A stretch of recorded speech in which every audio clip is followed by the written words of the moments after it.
नमस्कार, आप देख रहे हैं 4 PM और मैं हूं आपके साथ निधि तिवारी। आज के बुलेटिन में आप सभी का स्वागत है। बुलेटिन में आज बात करेंगे मध्य प्रदेश भाजपा के अंदर भयंकर बगावत को लेकर। बात करेंगे नीतीश कुमार के सियासी बयान पर, जिससे बिहार की राजनीति गर्मा गई है। साथ ही बताएंगे कि आजम खान ने क्यों जताई अपने एनकाउंटर की आशंका। साथ ही देश और दुनिया की कई और बड़ी खबरों से कराएंगे आपको रूबरू, लेकिन उससे पहले एक नजर सुर्खियों पर। आजम खान को सीतापुर जेल किया गया शिफ्ट, मीडिया से कहा मेरा एनकाउंटर हो सकता है। सीएम नीतीश कुमार द्वारा तेजस्वी यादव को अपना उत्तराधिकारी बनाए जाने पर गरमाई बिहार की सियासत। राजस्थान में डगमगा रही है भाजपा, एक के बाद एक कई नेता कर रहे हैं बगावत। अब बीजेपी विधायक शोभा रानी ने थामा कांग्रेस का दामन। ड्रग किंगपिंग ललित पाटिल को लेकर महाराष्ट्र में तेज हुई सियासत। देवेंद्र फडणवीस के बयान पर संजय राउत ने बोला हमला। मध्य प्रदेश बीजेपी में बवाल, केंद्रीय मंत्री ज्योतिरादित्य सिंधिया की गाड़ी के आगे लेटे कार्यकर्ता, घेर लिया महल। बीजेपी ने प्रत्याशियों की अपनी 5वीं लिस्ट मध्य प्रदेश में जारी कर दी है। इसमें 92 प्रत्याशियों के नाम पर मुहर लगाई गई है, जिसके बाद से बवाल मचा हुआ है। बीजेपी के लोग ही अपने नेताओं का विरोध कर रहे हैं।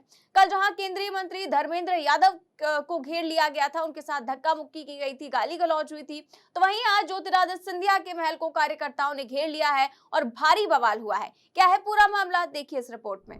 मध्य प्रदेश विधानसभा चुनाव की उम्मीदवारों की 5वीं लिस्ट जारी होते ही बीजेपी नेताओं के बीच बवाल बढ़ गया है। प्रत्याशियों का विरोध सिंधिया के महल तक पहुंच गया है। ग्वालियर में टिकट वितरण से नाराज नेता मुन्ना लाल गोयल के समर्थकों ने केंद्रीय मंत्री ज्योतिरादित्य सिंधिया के महल का घेराव किया है। सैकड़ों की संख्या में समर्थकों ने यहां पर जोरदार प्रदर्शन किया। इन समर्थकों की महल के सुरक्षा गार्ड से भिड़ंत भी हुई।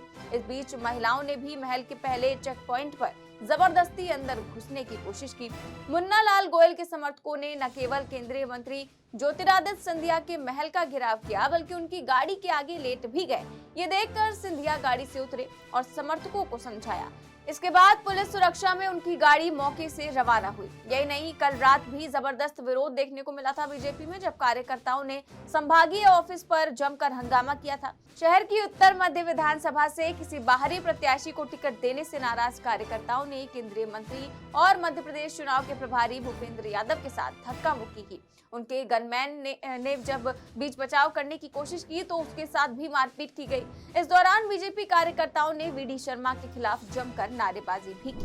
गौरतलब है कि मध्य प्रदेश विधानसभा चुनाव में जिस तरह से भाजपा द्वारा पार्टी के अंदर ही विरोध जारी है, ऐसे में अगर ये विरोध रोकने में भाजपा कामयाब नहीं होती तो इसका भारी खामियाजा भाजपा को चुनावों में भुगतना पड़ सकता है और इसका सीधा फायदा कांग्रेस को पहुंचेगा। समाजवादी पार्टी के पूर्व विधायक और आजम खान के बेटे अब्दुल्ला आजम के पास 2 जन्म प्रमाण पत्र होने के मामले में एमपी एमएलए कोर्ट ने बुधवार को ही सपा नेता आजम खान और उनकी पत्नी और उनके बेटे अब्दुल्ला आजम खान को 7 साल की सजा सुनाई थी, जिसके बाद आजम खान की शिफ्टिंग का ऑर्डर आया। जेल से निकलने के दौरान आजम खान ने अपने एनकाउंटर की आशंका जताई। क्या कहा उन्होंने, पूरी खबर देखिए।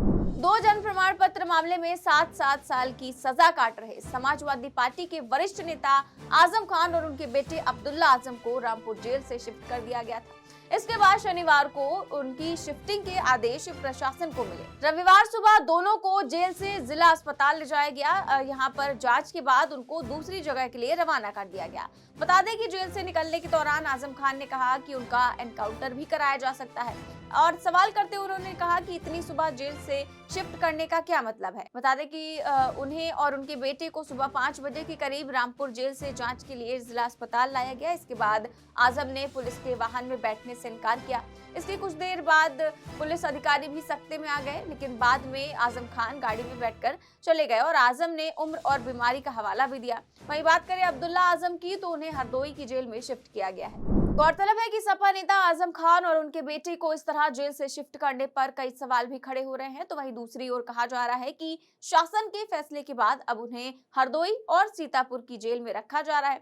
हालांकि सपा नेता की गिरफ्तारी पर विपक्ष लगातार प्रदेश सरकार पर हमलावर है। बिहार की सियासत इन दिनों खूब गरमाई हुई है, जिसकी वजह है मुख्यमंत्री नीतीश कुमार।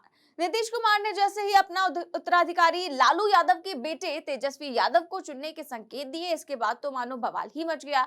क्या है पूरा मामला, देखिए इस रिपोर्ट में। उप मुख्यमंत्री तेजस्वी यादव को लेकर बिहार के मुख्यमंत्री नीतीश कुमार एक बार फिर खुश दिखे। उनके कंधे पर हाथ रखा और कह दिया कि ये बच्चा ही हम लोगों का सब कुछ है। इस दौरान सीएम नीतीश कुमार ने बीजेपी से दोस्ती वाले बयान पर भी सफाई दी।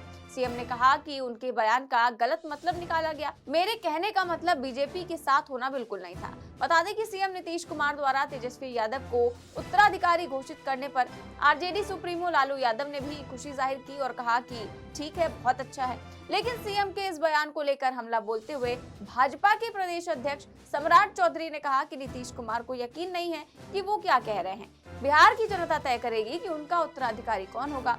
भाजपा के राज्यसभा सांसद और पूर्व उप मुख्यमंत्री सुशील कुमार मोदी ने भी कहा कि नीतीश ट्विन ट्रैक राजनीति कर रहे हैं। उन्होंने कहा कि जदयू विघटन के कगार पर है और भाजपा को अब नीतीश की जरूरत नहीं है। जाहिर है कि बिहार सरकार इंडिया गठबंधन में शामिल होने के बाद से ही आगामी लोकसभा चुनाव की तैयारियों में लग गई थी। अब ऐसे में सीएम नीतीश कुमार द्वारा दिए गए इस बयान पर आगे क्या होता है, ये तो आने वाला वक्त ही बताएगा। फिलहाल बढ़ते हैं अपनी अगली खबर की ओर। राजस्थान में चुनावी तारीखों के ऐलान के बाद से ही भाजपा में आपसी हलचल मच गई है। बीजेपी उम्मीदवारों की दूसरी सूची जारी होने के बाद तो ये विरोध और भी ज्यादा बढ़ गया। इतना ही नहीं, भाजपा विधायक शोभा रानी ने तो भाजपा का साथ छोड़कर कांग्रेस से हाथ मिला लिया। क्या है पूरा मामला, देखिए रिपोर्ट में। भाजपा प्रत्याशियों की दूसरी सूची आने के बाद अब इसका विरोध भी शुरू हो गया है। चित्तौड़गढ़, उदयपुर और अलवर समेत कुछ अन्य जगह भी कार्यकर्ता प्रत्याशियों के विरोध में उतर आए हैं। चित्तौड़गढ़ में चंद्रभान सिंह आक्या का टिकट कट गया। उन्होंने भाजपा प्रदेश अध्यक्ष पर कई गंभीर आरोप लगाए। वहीं उदयपुर में भाजपा की ताराचंद जैन को उम्मीदवार बनाए जाने का विरोध हो रहा है। इतना ही नहीं, ऐसे कई नाम हैं जो कि अपनी ही पार्टी भाजपा का विरोध कर रहे हैं। इसी क्रम में भाजपा विधायक शोभा रानी ने कांग्रेस की सदस्यता ले ली। बता दें कि धौलपुर राज्यसभा चुनाव में भाजपा से बगावत कर कांग्रेस के प्रमुख तिवारी को वोट देने की वजह से विधायक शोभा रानी कुशवाहा को भाजपा ने निष्कासित कर दिया था। अब शोभा रानी कांग्रेस में शामिल हो गए हैं और उन्होंने मीडिया को पत्र लिखकर भाजपा पर गंभीर आरोप भी लगाए। फिलहाल राजस्थान में चुनाव काफी नजदीक हैं। ऐसे में राजनीतिक पार्टियां अपने अपने स्तर से मतदाताओं और कार्यकर्ताओं को रुझाने में लगी हैं। लेकिन सवाल यह है कि क्या गहलोत सरकार दोबारा बनेगी या फिर राजस्थान की सत्ता में परिवर्तन होगा, ये तो आने वाले चुनावी नतीजे ही बताएंगे। ड्रग माफिया ललित पाटिल की गिरफ्तारी के बाद से ही महाराष्ट्र का सियासी पारा हाई है। पक्ष विपक्ष एक दूसरे पर हमलावर है। ललित पाटिल को लेकर उप मुख्यमंत्री देवेंद्र फडणवीस ने भी अब शिवसेना यूबीटी पर निशाना साधते हुए कहा कि गिरफ्तार drug don Lalit Patil Shivsena UBT नेता था, उससे पूछताछ नहीं हुई। इसके जवाब में संजय राउत ने क्या कहा है, देखिए इस रिपोर्ट में।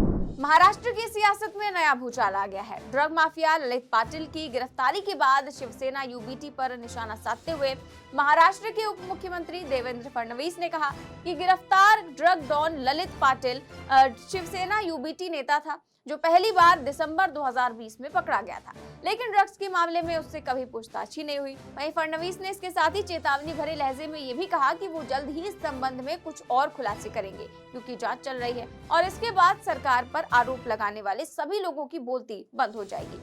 इसके पलटवार करते हुए संजय राउत ने कहा कि उप मुख्यमंत्री देवेंद्र फडणवीस कहते हैं कि ललित पाटिल शिवसेना का नासिक का प्रमुख था, वो तो कभी शिवसेना का मेंबर तक नहीं था। उप मुख्यमंत्री देवेंद्र फडणवीस को चाहिए कि अपनी इंटेलिजेंस मजबूत करे, नहीं तो हमास जैसी स्थिति हो जाएगी। जाहिर है कि इस गिरफ्तारी के बाद पक्ष विपक्ष द्वारा किए जा रहे हमलों ने और भी रफ्तार पकड़ ली है।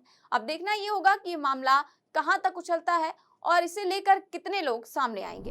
फिलहाल इस बुलेटिन में बस इतना ही। देश और दुनिया की तमाम बड़ी खबरें जानने के लिए देखते रहिए 4PM न्यूज नेटवर्क। नमस्कार।